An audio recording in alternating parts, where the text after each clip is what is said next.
করতে হবে, সমস্ত আমদানি রপ্তানি বন্ধ করতে হবে।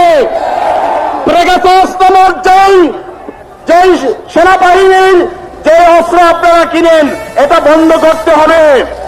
কেমিক্যাল ব্যবসা বন্ধ করতে হবে।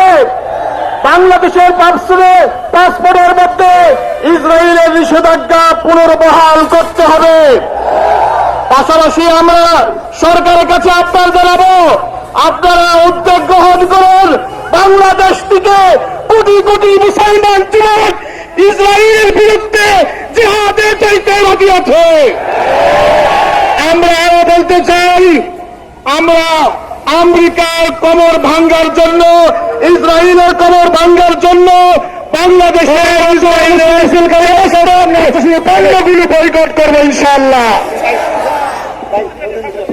সংগ্রামী তৌহিদি জনতা, আজকে আমাদের বাসস্ট্যান্ড মিছিলে মিছিলে জনসমুদ্রে দাঁড়িয়ে হবে। অল্প কিছুক্ষণের মধ্যেই আমাদের হারাতপুর বাসস্ট্যান্ড আজকের প্রতিবাদে ধার করবে ইনশাআল্লাহ। আমরা যা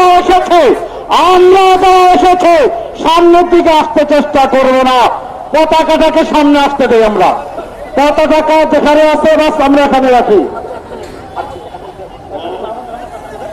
এ পর্যায়ে এখন থেকে যারা বক্তব্য